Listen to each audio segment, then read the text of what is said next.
Good evening, sir, and welcome everybody for today's session. The Nyaya Forum extends a warm welcome to everyone on today's session for our webinar series titled Practical Skills for Litigation. The Nyaya Forum is the first of its kind student-initiated think tank started by a few students in Nalsar, which is devoted to research and advocacy in litigation and judiciary. We're elated to host Mr. Vikas Pahwa, a senior advocate practicing in the Supreme Court of India and the Delhi High Court. Mr. Pahwa has vast experience in matters on diverse fields of law, including, but surely not limited to, criminal law, commercial law, constitutional law, and family law. In the past, Mr. Pahwa has been the standing counsel for the Central Bureau of Investigation and the additional standing counsel in the Delhi High Court to represent the Delhi Police. Mr. Pahwa appears time and again before several forums outside India. In 2015, he conducted a felony trial before the Court of Appeals in Athens. And similarly, in 2017, he successfully argued before the Honorable Supreme Court of Greece in another criminal matter. With immense amount of experience of practicing cases related to economic crimes, not only in India but also abroad, we're privileged to have him speak today on the topic. Mr. Pahwa will be speaking on economic crimes with a specific focus on cheating, criminal breach of trust, and forgery under the Indian Penal Code. Thus, we feel really fortunate to have him speak on the topic that is seldom taught to us in its entirety in law school. Before I hand over the session to Mr. Pahwa, I would like you to note that if anyone has any questions during the session, please feel free to use the Q&A feature or feel free to mail us at nyaya@nalsar.ac.in and we'll put it forward. Without further ado, I would request Sir to please begin. Thank you and good evening, everyone. I have to start by thanking Nyaya Center for Courtroom Lawyering for giving me the opportunity to speak to all of you on a subject which is very close to my heart. I really love criminal law. I breathe criminal law. I only think about criminal law most of the time. So thanks for giving me the opportunity. I would like to compliment the person who has, prepared this note, Demystifying Economic Crimes. I really like the topic. I like the word, demystifying, which you have used in the topic, because criminal law is all about unraveling the mystery. And whether it's the investigating officer, or it's the lawyer, or it's the court, at the end of the day, the job is to find the unvarnished truth in a matter. That's like unraveling the mystery. That's why I always advocate, and I always try to convince the interns who come to me and my colleagues in the office that this is one of the finest professions. It keeps you on your toes. It keeps you entertained. It compels you to use your brains, and it is intellectually stimulating and very challenging. So thank you, Nyaya Center for Courtroom Lawyering, for giving me the opportunity. And you want me to primarily concentrate on the economic crimes. So economic crimes, as we all know, are more serious than the blue-collar crime.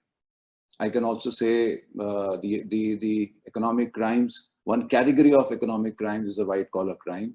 And white-collar crimes are crimes which are committed by people, those who are placed in the higher strata of society. So if all these people, those who, manage the big post and the dominating post, if they commit an economic offense, it is called a white-collar crime. And of course, white-collar crime has major impact on the society, not only financially and economically, but also it affects the morale of the people. So therefore, white-collar crimes become very, very relevant in today's times. So before I explain and talk about the economic crimes, it's important for you to understand what crime is punishable in the code, in the Indian Penal Code, or for that matter, any other law. So there are three vital definitions of the word offense, which are given in our legal system.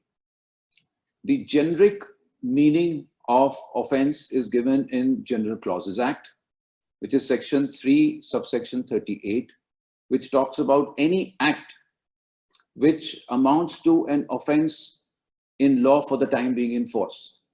So General Clauses Act talks about all the crimes, and the Code of Criminal Procedure also has a definition under section 2, subsection N, which also talks about an act which gives rise to an offense in any law for the time being in force.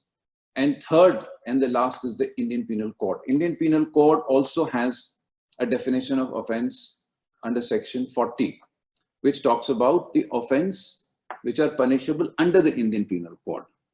Why I am referring to the word offense is because in almost all cases of economic offenses, or for that matter, the financial offenses or white collar crimes, there is an element of civil dispute, because these are all offenses which give rise, which arise out of a commercial dispute or a dispute between two parties. So therefore, every economic offense will have a corresponding civil wrong also, or a civil dispute. So we have a lot of judgments to say whether civil and criminal can go together. I'll come to that later on. When I am trying to conclude, I'll give you the distinction of civil and criminal. But why I'm talking about offense is because there is a civil element involved in every transaction. Therefore, we have to go by the definition of the offense. When you're talking about cheating, when you're talking about criminal breach of trust, or when we talk about forgery, we have to construe, we have to interpret the definition very, very carefully, because there is a distinction, a very delicate distinction.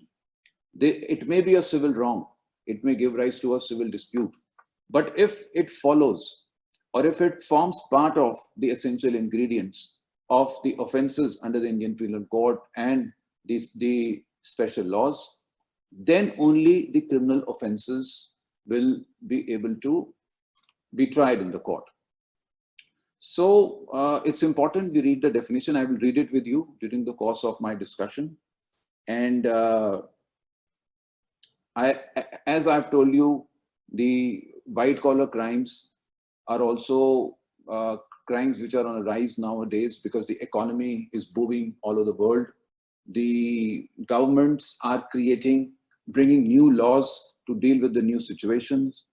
And we have amendment in the Prevention of Corruption Act to curtail corruption at all levels of the public departments. And then we have money laundering, where again the government has come up with a very comprehensive law to deal with money laundering. We have income tax amendments. So Income Tax Act also has amendments because of the economic crimes which are happening in the society. And then we have Fugitive Economic Offenders Act. So you must be reading in the newspaper, there are so many people who have taken money from the country and have gone abroad. So the government has come up with a new act to deal with that kind of situation. And then we have amendment in the Companies Act, where Chapter 14 has been introduced. And Chapter 14 is pertaining to a new authority which has just been constituted, which is called Serious Fraud Investigation Office. So Serious Fraud Investigation Office also investigates an economic crime, which is a crime given in the Companies Act. So there are various statutes. When we talk about the Indian Penal Code, we also talk about the corresponding laws, because they all are intertwined now, they're interlinked. So in PMLA, we have scheduled offenses. So IPC economic offenses are also included as scheduled offenses. So when we talk about cheating, when we talk about criminal conspiracy, then we see the effect of cheating and criminal conspiracy in the Prevention of Money Laundering Act. So they all are intertwined. So we need to talk about all of them, but my focus will primarily be on the Indian Penal Code. So as the economic offenses committed by the higher level of people, the people who are the higher strata of society, they have impact on the economy of the country. They also have an impact on the morale of the people. So therefore, they have to be taken very seriously. But when we see the Indian Penal Code and we see how the code was framed,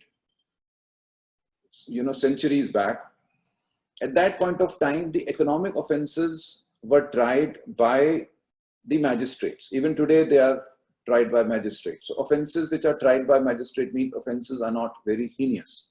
Offenses are not very serious. That is why they have been given at that level. So all heinous offenses are tried by the Sessions Court. But if you go back, say around 4 or 5, 6 decades, you see that the special acts which are created by the government, where the laws are passed by the parliament, dealing with economic offenses, they have given the jurisdiction to the higher courts. Realizing the importance of these economic crimes, the repercussion of these economic crimes on the economy of the country, the impact which it has to millions of people. Say, for instance, a case of a burglary or a theft or an assault, even for that case, a murder, does not have ramification on the society. Suppose there's an offense of murder between two groups because of the personal enmity. Doesn't have an impact on the society. But when we talk about the economic offenses, then economic offenses have an impact on the society as a whole. Say a bank fraud of 5,000 crores has an impact on the bank which deals with the public, or for that matter, any finance company, or for that matter, RBI. So all these big frauds have an impact on the society. So therefore, they have to be taken seriously. I think it all started around 3 decades back when Harshad Mehta case, I think much before that, there was a case where a statute was created, was made, and the power was given to a sessions court. It was, I think, in VC Shukla's case, where the lower court was totally, removed, and the trial was given to the high court. So considering the importance of these economic offenses, in the special statutes, the jurisdiction is given to a higher court because of the complexity which is involved in those offenses. But conventionally, and according to the CRPC, 420, 406, 409, 463, 467, 68, 71, they all are traveled by Court of Magistrates. So the procedure is given in the CRPC. So now coming back on the offenses in the Indian Penal Code, we all know that every investigating agency, every state police, CBI, or for that matter, any other investigating agency, they have a special wing called Economic Offenses Wing. Because the economic offenses involve accounts, it involves financial statements, it involves books of accounts.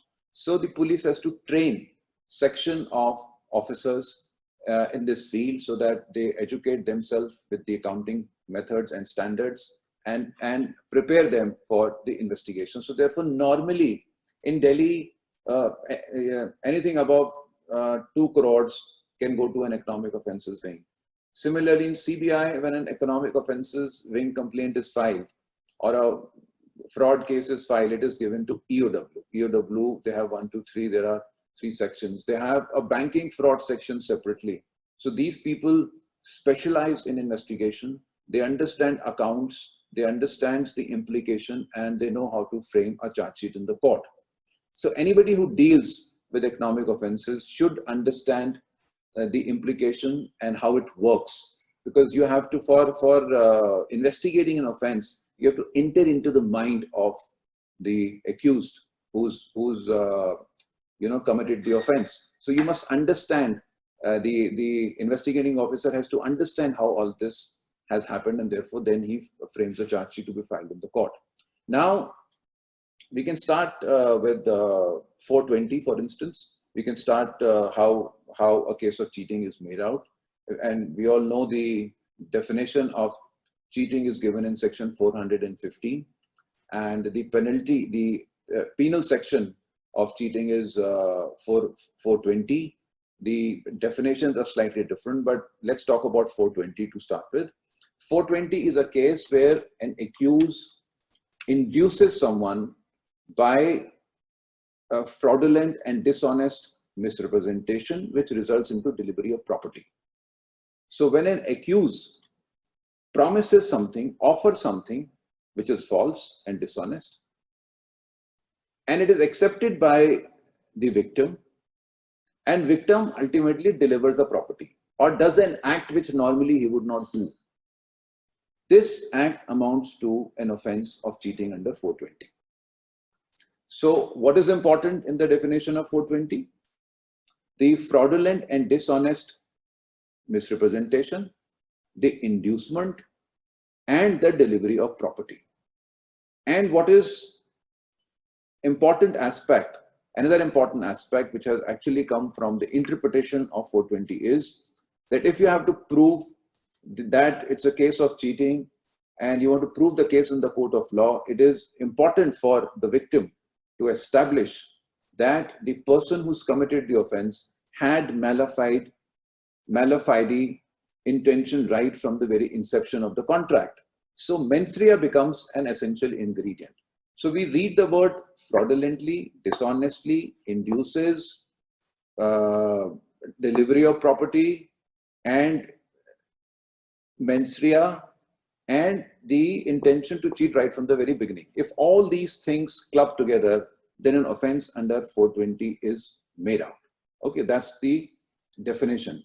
So if we see the IPC, you will see 415 is the cheating which is given. Let me just read it in case you people have IPC with you. I would request you to take it out so that you can ask me relevant questions and at the right time. So if you see the definition of cheating, it's given in 415. So whoever by deceiving any person fraudulently or dishonestly induces the person so deceived to deliver any property to any person, or to consent that any person shall retain any property, or intentionally induces the person so deceived to do or omit to do anything which he would not do or omit if he were not so deceived, and which act or omission causes or is likely to cause damage or harm to that person in body, mind, reputation, or property. So I've already told you, you can read it later on, but I have told you dishonest and fraudulent misrepresentation, inducement, delivery of property, and intention to cheat right from the very beginning. This is cheating. And cheating by impersonation is 416, and punishment is 417. And normally, because when it results into delivery of property, 420 is invoked. So 420 is very, very clear. Whoever cheats, so whoever first fulfills the criteria of 415, because cheating is given in 415. So whoever cheats and thereby dishonestly induces the person deceived to deliver any property to any person. So first is cheating. If he cheats and it results into delivery of property, amounts to an offense under 420. And then we have section 421, dishonest or fraudulent removal or concealment of property, dishonest, and then 422, 423, 424, and then the mischief. So 420 is very, very clear, as I've told you. We'll be discussing in detail later. So I'm just trying to primarily give you the definitions of these offenses, and I'll give you some instances. I'll also give you some examples. I'll formulate a story, an allegation in front of you and see how it all works. And then we come on the criminal breach of trust. Criminal breach of trust, the definition again is given in 405. So criminal breach of trust is what? First is the trust. So whenever a property is entrusted to someone who criminally misappropriates it, that amounts to an offense of criminal breach of trust. And then it is punishable under 406. And then we have different categories. If it is done by a banker or a merchant or an agent, it is punishable under 409. If it is done by, if you see 407, if it is done by a carrier, then it is 407. If it is done by a clerk or a servant, it's 408. So let me read the definition of 406 with you. 405, criminal breach of trust. whoever being in any manner entrusted with property or with any dominion over property dishonestly misappropriates or converts to his own use that property, or dishonestly uses or disposes of that property in violation of any direction of law, prescribing the mode in which such trust is to be discharged, or of any legal contract, express or implied, which he has made touching the discharge of such will. So entrustment is an essential ingredient, dominion over property is an essential ingredient, and criminally misappropriate, not simply misappropriate, criminally misappropriate, it amounts to a criminal breach of trust. And 406 is the punishment of criminal breach of trust, which is for about 3 years. And then 407 is criminal breach of trust by carrier, 8 by clerk or servant, and 9, which is the most serious offense in criminal breach of trust, is criminal breach of trust by public servant or by banker, merchant, or agent, which is punishable up to life, and then or 10 years, or even less than 10 years. So 409 is a section which is very, very often included by the agencies in every case because it's a serious form of criminal breach of trust. So you will find every charge sheet has 409 involved in it because it gives them more time to investigate because of the fact that it is more heinous. So therefore they get extra 30 days to investigate. So cheating I have covered, criminal breach of trust I have covered. Now let me cover another very, very important aspect, that is forgery. Now forgery, if you see, is defined in 463, and 464 is the section which talks about false documents. So anybody who wants to understand what is forgery, it's important for him to understand what is written in 464, because first of all you have to prove that it is a false document. If you can't prove it is a false document, then it is not forgery. So let me explain it to you in very, very simple term. What is forgery? Forgery is a document created by someone in the name of a third party. Okay, a very crude example. If I prepare a document, suppose I sell a property, which does not belong to me. It belongs to my neighbor, Mr. Gupta, for instance. So I I misrepresent to a person that I am the owner of property. I sign an agreement to sell, but I sign in my own name as Vikas Pahwa, not as Mr. Gupta.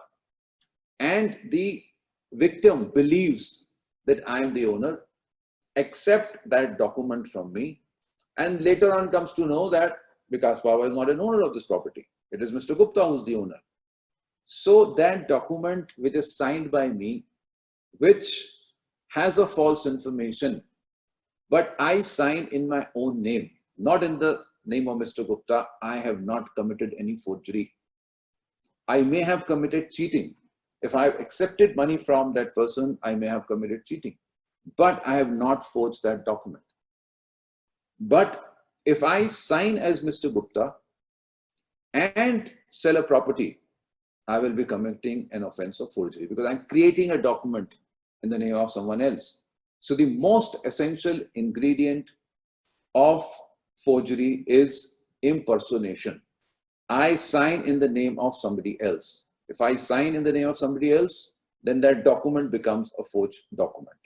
So 463 is the definition of forgery. So now if you can read it with me, whoever makes any false document. So first line says, whoever makes any false document or false electronic record or part of a document or an electronic record with intent to cause damage or injury to the public or to any person or to support any claim or title. So if I prepare a document in the name of someone else, like Mr. Gupta, by staking a claim in that property and selling it, I commit an offense of forgery, right? And then false document is very important, very pertinent. So therefore, everything arises out of a false document. If it is not a false document, it will not be forgery. So 464 IPC becomes very, very important to understand what is a false document. So it's a very long, sentence. I will just quickly read it. A person is said to make a false document or a false electronic record. First, who? dishonestly and fraudulently. So these two words are very, very important, dishonestly and fraudulently. Dishonestly is defined in the IPC under section 24. Dishonestly means an accused doing an act which by virtue of which somebody gets a wrongful loss and he gets a wrongful gain, or a third party gets a wrongful gain. So wrongful loss and wrongful gain are essential ingredient for dishonestly. Similarly, fraudulently is given in section 25. Fraudulently means there's an intent to commit fraud. So before you read these offenses, please read the definition of fraudulently and dishonestly given in the IPC in the beginning, section 24, 25. So 464, how a false document is created. A person is said to make a false document or false record who dishonestly or fraudulently makes, signs, seals, executes a document, makes or transmits an electronic record, etc., with an intention of causing it to be believed that such document or part of document, electronic record, was made, signed, sealed, executed, transmitted, or affixed by or by authority of a person by whom or by whose authority he knows that it was not made, signed. So he knows that it is not made by Mr. Gupta, it's made by somebody else. Then it becomes a false document. So element of impersonation is an essential ingredient. If there is no impersonation, it can't be a false document. Right? So forgery is punished in 465, punishable for 2 years. And then it is 466, forgery of record of court or of public register, etc.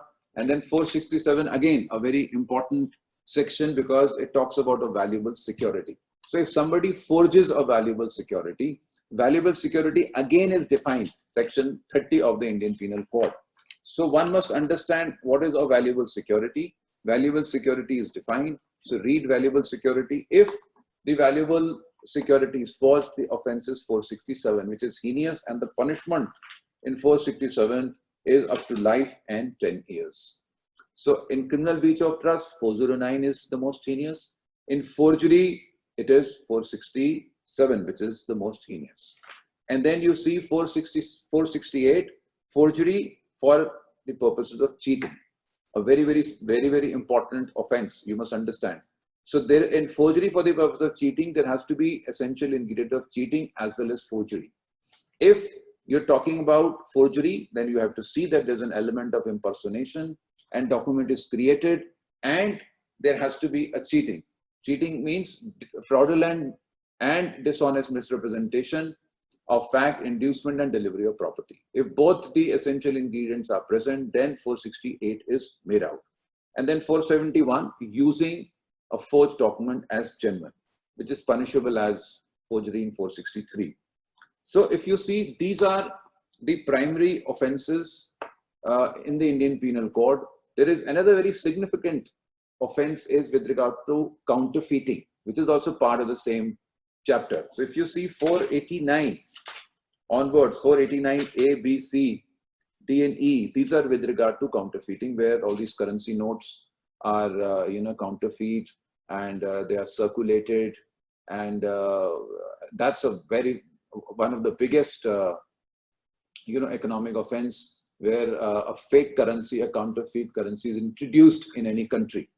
It has an impact on the economy because this is a currency which is not produced by or introduced by RBI. Is it introduced by an extraneous, element, and so therefore it disbalances the economy. Very, very significant, and very often we see offenses like these are, registered. So these are primarily the offenses under the Indian Penal Code, which talks about the offenses which are economic crime. Now let me give you two very classic examples. How, just to distinguish a fact. So take for instance the example of a real estate developer, or a big real estate developer in Gurgaon, for instance. He makes multi-storied buildings. So a real estate developer needs about 700 acres of land. He purchases 700 acres of land from the landowners. There are various landowners in the village. That village the land use has been converted from village to agricultural to real estate. He goes, he purchases, he goes to the town and country planning, and he applies for the license. He engages an architect, and he creates the plans, circulates the plan, give it to the government. Plans are approved. So he has the land, he has the plans, he has the license from town and country planning. He gives big advertisement in the newspaper in 2 or 3 pages, says that he will be developing a housing project which is as good as a project in Switzerland, or for that matter in Dubai. People get attracted, they apply, they pay the money, and he promises that he will be delivering in 3 or 4 years. And in 3 and 4 years, he doesn't deliver, right? He doesn't deliver. So the victim goes to the police and registers a case that I have been cheated. I applied for housing project and I haven't got it. I applied for apartments. I applied for plot. I haven't got it. Is it an offense of cheating, criminal breach of trust, or forgery? That's the test for you. Second, the corresponding example, another developer needs 700 acres of land, and he is developing again a very beautiful project. The project, which is akin to a project in Dubai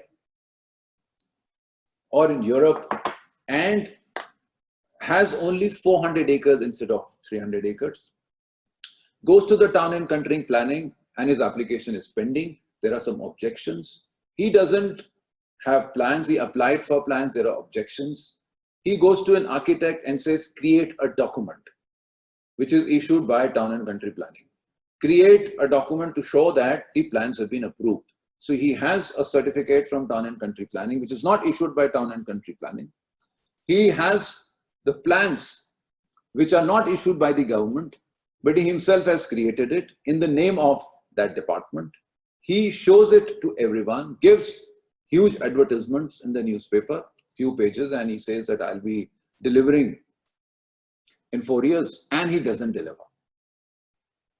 So in the first example, he had the land, he had the town and country planning license, he applied for the plans, sanction plans, he got the sanction plans, he gave advertisement thereafter, took money, but he could not deliver in 3 years or 4 years' time. There's a delay. It is not an offense of cheating. It is not an offense of criminal breach of trust, and he has not forged any document because his intention was not to cheat in the beginning. He had the land.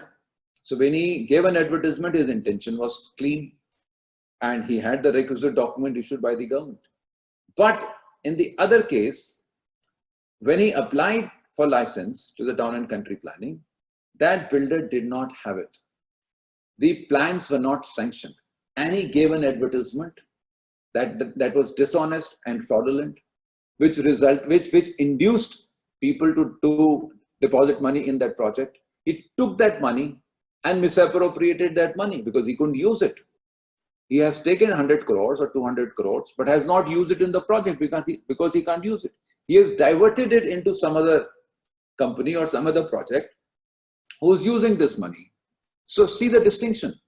So in first case, it's not cheating, it's not criminal breach of trust, it is not forgery because all documents were genuine. Yes, if there is a delay in the delivery of property, or there may be a consumer dispute that he promised something, he didn't get it, then he can go to a National Commission of Consumer Forum or a district, consumer forum. He can file a civil suit, but it will not be a case of 420, 406, 409, 467, etc.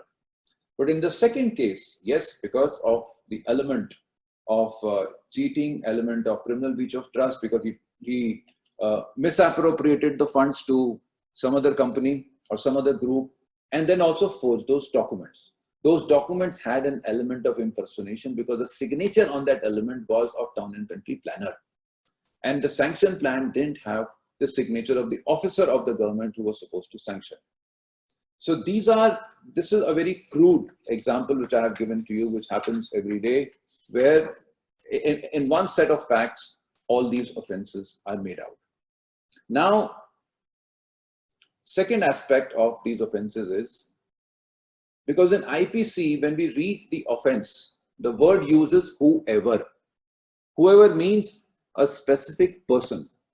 Now, when we deal with the offenses of the Indian Penal Code, we have to be sure that there is no vicarious liability on the individual's concern. I will take a clue from what I have already said. In the second case, there is a company which didn't have the requisite permission from the town and country planning, did not have the sanction plans, and they have a board of directors. There are about 10 directors. Out of those 10 directors, there are 2 or 3 who are not even aware of what is happening because they are independent directors. One is a lawyer, one is a chartered accountant, the other is probably working in a bank. He became director because he was very influenced by the name of that individual. So all those people who were not aware of that conspiracy, who were not aware of what is going on, who were not aware that the town and country planning document is forged, they will not be liable for the offense under the Indian Penal Code. Because it is an individual-centric offense.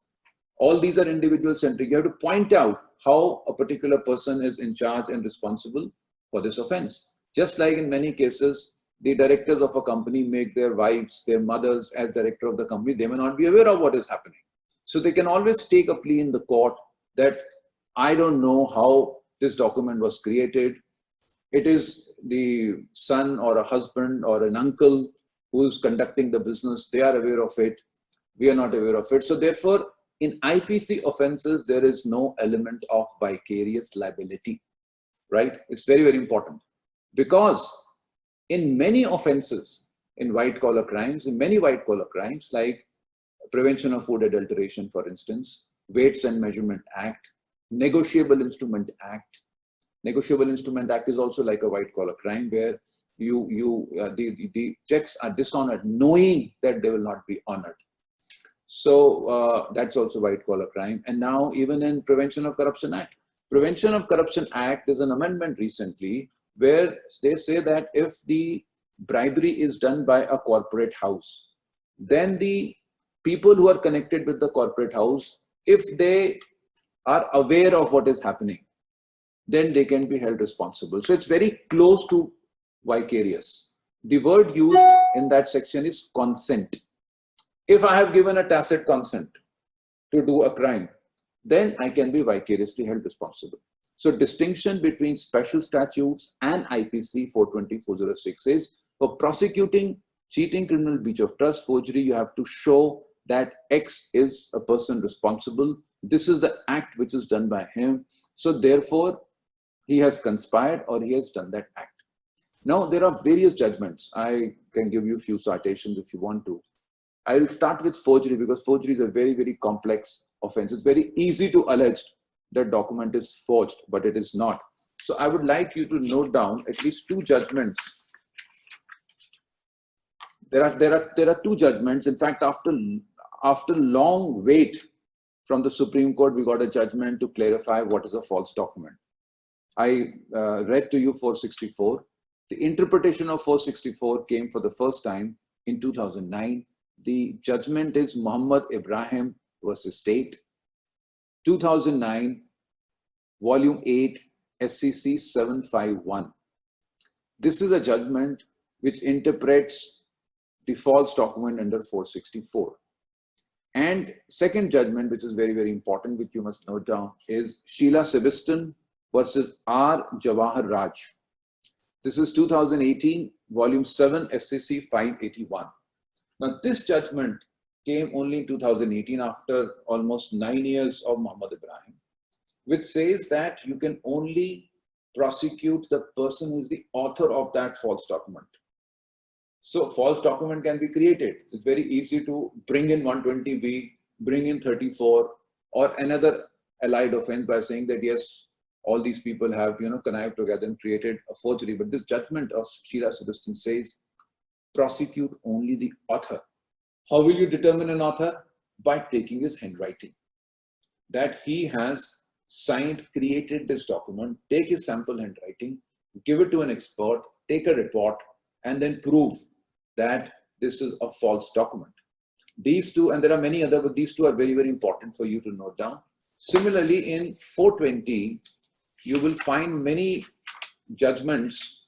In fact, I have a series of 25, 30 judgments on 420, but there are few of them which are very, very important, which you can note down. I really like this judgment of VESA Holdings, VESA Holdings Private Limited versus State of Kerala. This is 2015 8 SCC 293. And then we have VY Jose versus State of Gujarat, 2009 3 SCC 78. Then we have Hridaya Ranjan Prasad Verma, which we use so often in the court, 2004 SCC 168. There is a judgment of SW Palanitiket versus State of Bihar. And this is 2002, Volume 1, SCC 241. It takes care of both 420 and 406. And then we have a judgment of Rajesh Bajaj versus State of Delhi, 1993, 3 SCC 259. Now, these are many judgments which are on 420. On 409, if you want, just write one judgment, which is very important. This is Surya Lakshmi Cotton Mills Limited versus Rajveer Industries. This is 2008, 13 SCC 678. This also interprets as to what is 406, what is 409, and how it is committed. One must also understand who can commit this offense, who's an individual. So you must keep the definition of person. Person means an individual, person also means a company, person means a sole proprietor, person means partnership company or a group of persons. So these are offenses which are made out against them also. So a company can also be prosecuted under 420, but can't be punished by a sentence. The company can be punished by only a fine, but can be prosecuted for these offenses. So these are important things which you need to keep in mind. Of course, I spoke to you about vicarious liability. So vicarious liability is very important. And there are many judgments to show. In case you want to note down, I have a compilation which I used recently. So these are few judgments on vicarious liability, that there is no vicarious liability of a director or a shareholder or a partner in the IPC offenses. There are three very important judgments. I can give it to you. One is Thermex Limited versus KM Johnny, 2011 13 SCC 412. Then there's a judgment of SK Alag versus State of UP, 2008 5 SCC 662. There's a judgment of Maqsood Saeed, which is very, very important, 2008 5 6 8. So SK Alag and Maqsood Saeed are in the same volume. One is at 662, the other is at 668. And there are many other judgments. So must keep in mind that it's very often victims and complainants file complaint against all the directors of the company under 420, 406, 467, 68, 71, but they can't be implicated because there is no act which is attributed to them. They are merely directors. So whenever you file a complaint, lawyers who are in, fresh in practice will see complaints right on the top, you will find 25 names or 20 names, all directors, everybody is nominated. They can't be prosecuted under the Indian Penal Code because they have to establish the act. Yes, if they are involved in the act, they can be prosecuted, but not otherwise. So these are the issues which we have. I can actually go on, but I've already spent 50 minutes. So in case you have some questions, you can ask me. Angad, can we ask the question? Are you ready with the questions? Yes, so we've had questions coming in throughout the session. First of all, I'd like to thank you for such a wonderful session. You seem to have condensed and distilled your gamut of experience on the subject in a small span of 45 minutes. Yes. You empowered us with case laws, shared your practical insights. So that's what we wanted actually, and really left us all enriched. Quickly, I can go to the questions. So Radbir Bal asked, can a couple of victims combine their complaints in order to go above the 2 crore value in order to file a complaint before the economic offences? Actually, there are various instances. I, in fact, quoted an example of a housing project where, of course, there are multiple, victims. So very often we see that these victims, they form an association. So when they form an association, they club all the complaints. And if the complaint goes beyond 2 crores, then automatically it goes to an economic offences wing. Sometimes there are multiple complaints which are filed in various police stations. And when it is pointed out to the Commissioner of Police that there are various other complaints, if you club them, they are more than 2 crores, then the Commissioner of Police transfers it to the economic offences wing. But yes, technically speaking, they can always file in a group. And in case the bunch, the amount of all these people, if they're clubbed together with more than 2 crores, they can straight away go to the economic offences wing. But point out at the same time, the Supreme Court, because there are cases where police, in order to protect the accused person, they club the complaints so that there is only one FIR. If there are multiple FIR, there are multiple investigations.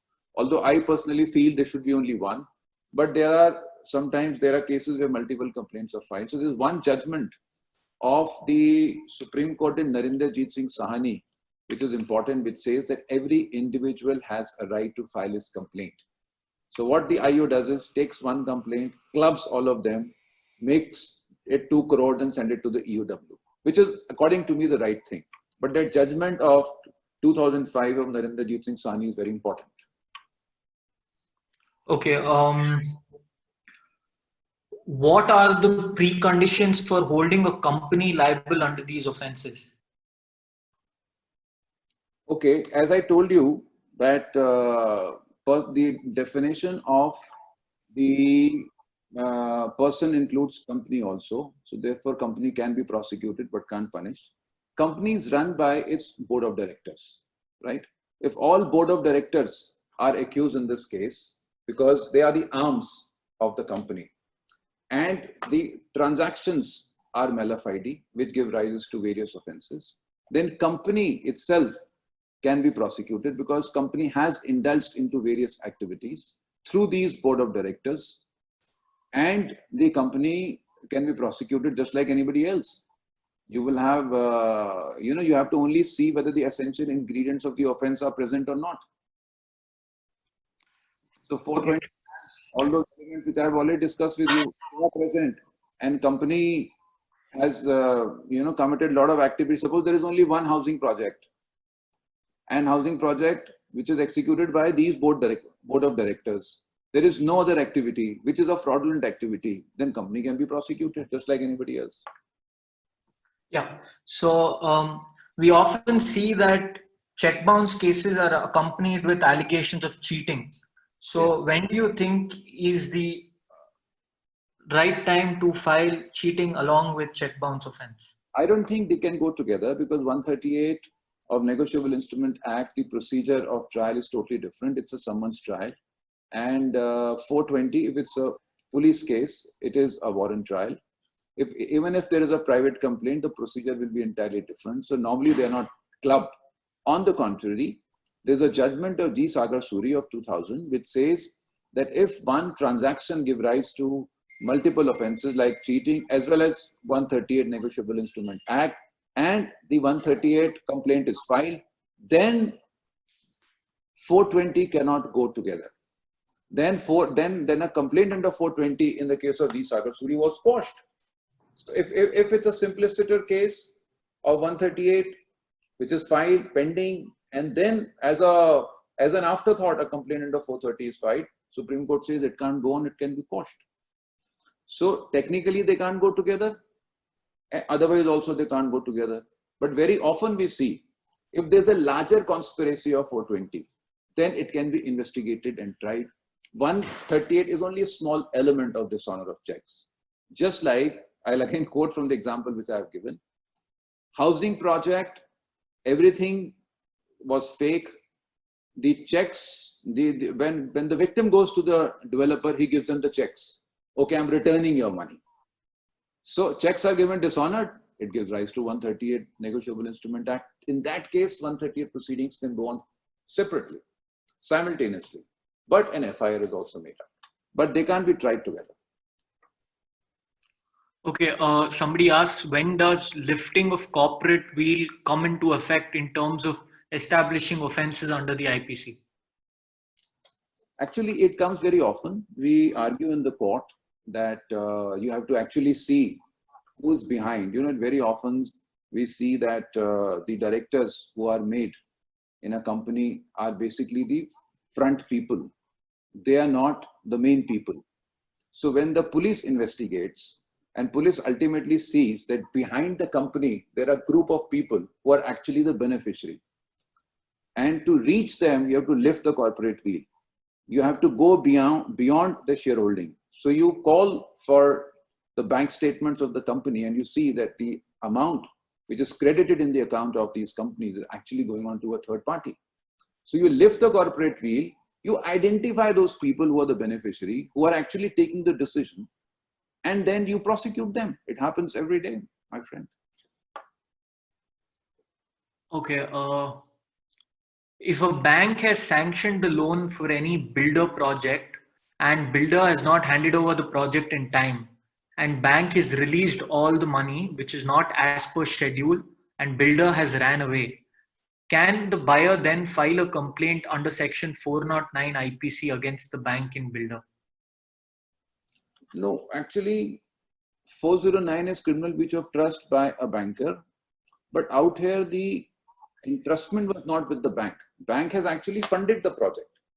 Bank's job is to fund a project, and once the project is sold, take its money back.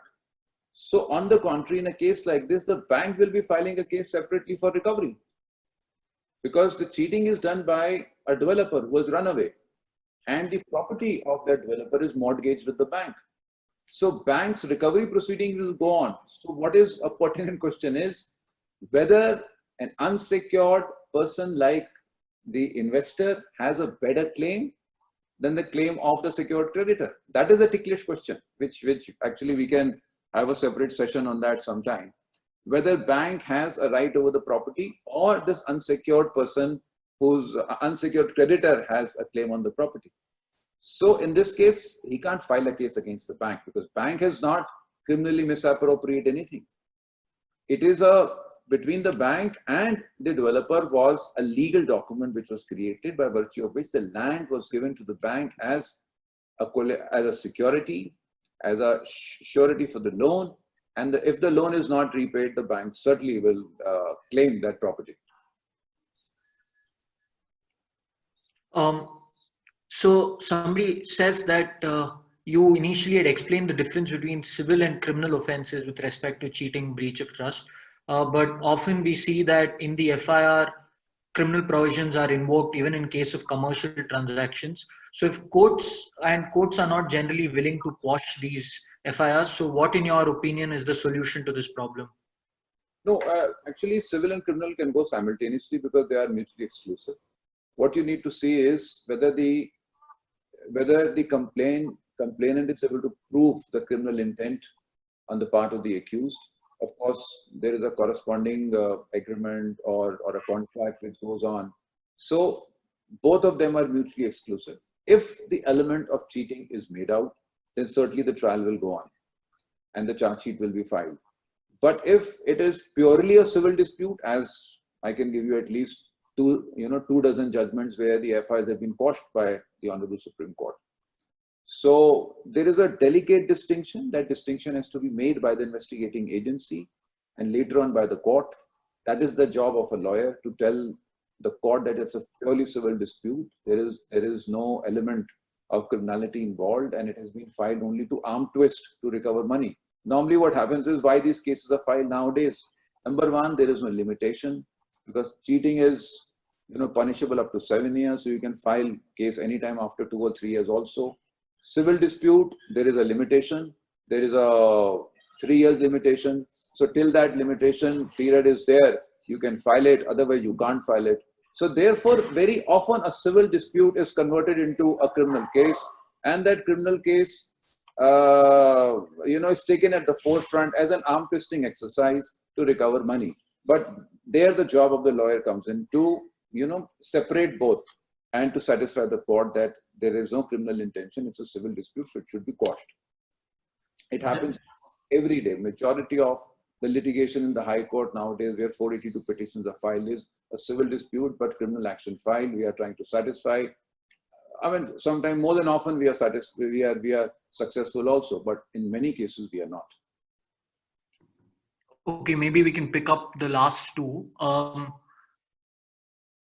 1 minute. Yeah. So, does one need to have a background in accounting for being able to handle economic crimes, or does somebody with a science background be equally competent to handle economic crimes? Of course, it depends on an individual and his understanding of law and accounts. But even if somebody who has done BSc and done law thereafter, they can always do a capsule course. But you must understand what is debit and credit. You must be in a position to read the financial statements of the company. If you don't understand debit and credit, how will you do an economic offense? So it is important to have elementary knowledge. But if you keep on doing these cases, you will obviously learn by doing those cases. But if you have done BCom, it's an added advantage. For a person like me, I was basically a student of chartered accountancy, so I understand it better than anybody else, a non-commerce student. So it's an advantage if you have done BCom. It's an advantage if you have the knowledge of chartered accountancy. If you don't have, there is no age, there is no time gap in learning. One can always do a capsule course, pick up 3 months course in auditing and accounts. It'll always help. Okay, maybe we can, this may be the last question. Regarding independent directors, if more if you want, I think we have the time. Okay, so if in the FIR independent directors are arrayed as accused, then what is the remedy available to them at the pre-trial stage?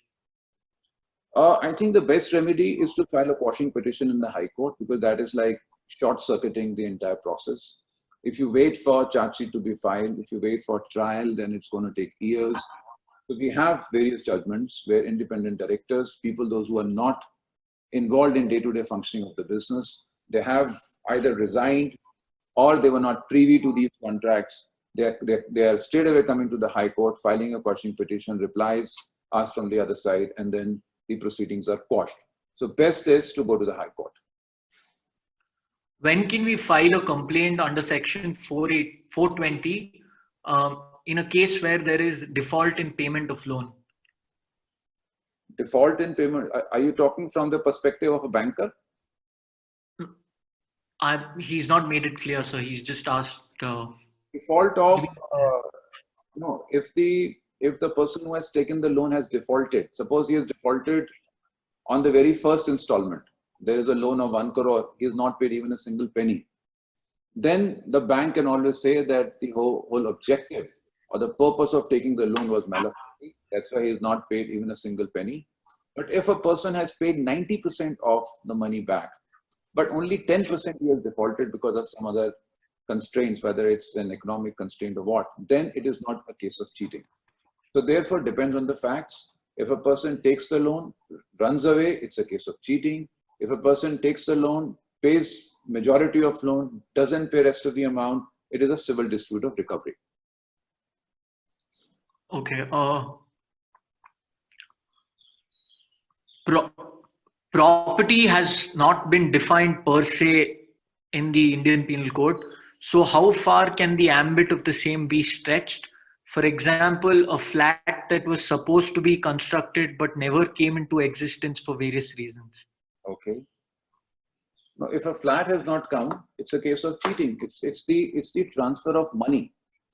If the investor has purchased an apartment or a flat and paid the money, then what is transferred is the money of the investor.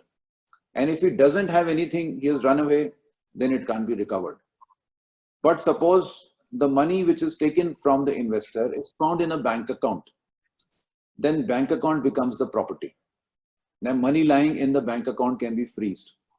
If the person, suppose the director of a company has taken the money from an investor, transfers it to his wife's account, wife has transferred to her sister's account, then when the investigation starts, they see the proceeds of crime, they see the line of the money, ultimately goes, the IO can go and seize that amount. So that amount will become the property.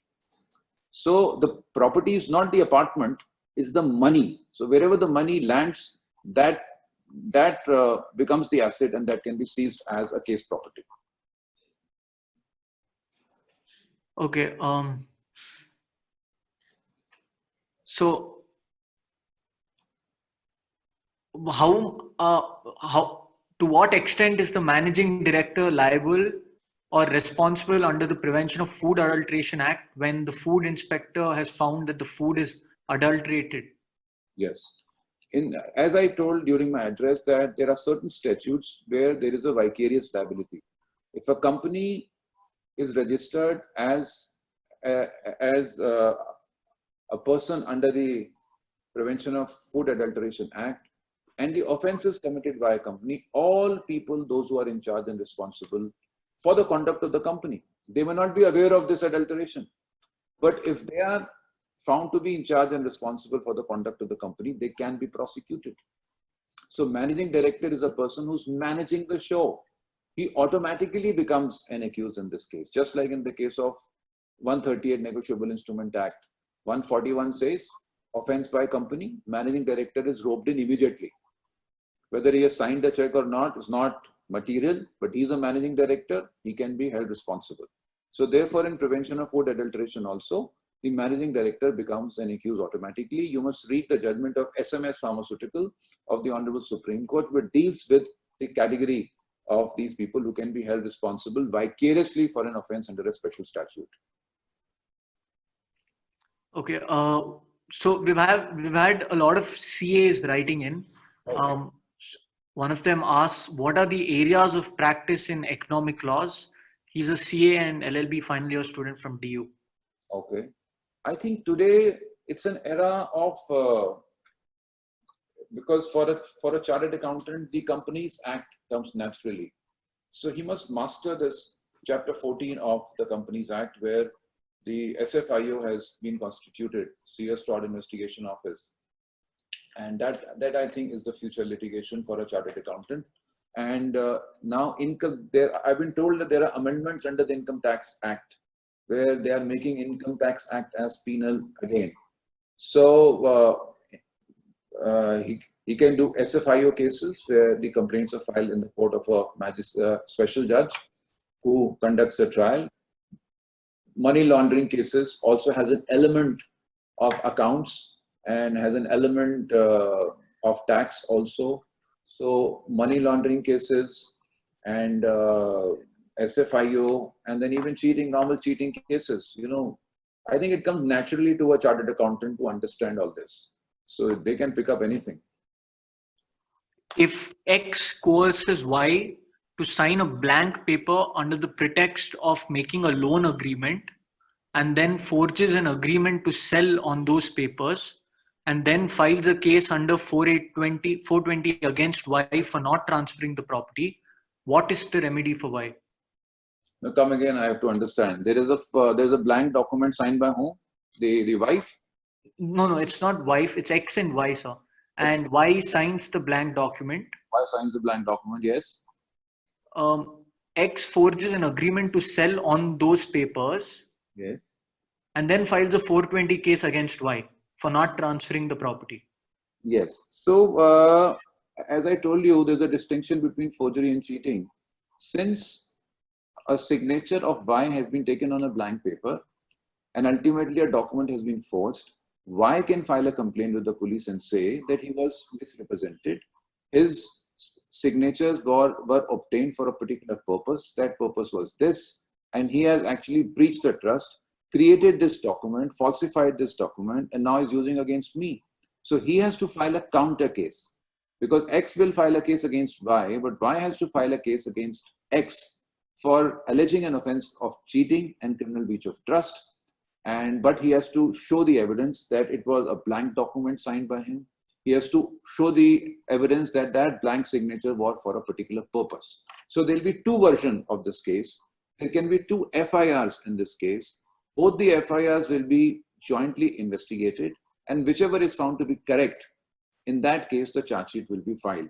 Very significant judgment for all the listeners is T.T. Anthony versus State of Kerala. Whether there can be two FIRs with regard to same transaction. The law is there can't be two FIRs with regard to same transaction, but there can be two opposite FIRs. There can be two counter FIRs which can be tried. So in this case, if Y files a case, the first objection which the X will take is my FIR is already registered. It is being investigated. How can Y have an FIR? So the Y will defend his FIR by showing this judgment of T.T. Anthony that it's a counter version of the X FIR. So therefore, it can't be quashed. So if that FIR is retained and investigated, the truth will come out. Okay. If bank sanctioned short-term loan of letter of and LC paid, acknowledged by, can 468 be charged on basis of false transport document created by transporter without knowledge of buyer and supplier? I just missed because there was a gap in your voice. Can you please repeat that question? I'll repeat it, but I'm struggling to understand this question. If bank sanctioned short-term loan of letter of credit and LC paid, acknowledged by bank, can section 468 be charged on the basis of false transport document created by transporter without knowledge of buyer and supplier? Yes. If now in this case, 468 is forgery for the purposes of cheating. So both the elements have to be proved. Again, for proving the forgery, they have to show that the transport receipt is forged. It is signed in the name of a third party. There has to be an element of impersonation. So that if that document is forged, a case of 468 can be filed against the transporter, for sure. Okay, I think we've covered 80 to 90% of the relevant questions. I'd like to now hand over to Sanskar. Thank you, sir. Thank you so much, sir, for taking time out today and guiding us through this by sharing your expertise with us and answering all our queries. I'm sure it was a very insightful session for all of our attendees, and we hope to see you down at our campus soon after we overcome these difficult days. Thank you all for attending, and thank you, sir, for your guidance again. Having me over, my friend. Thanks a lot. I really enjoyed it.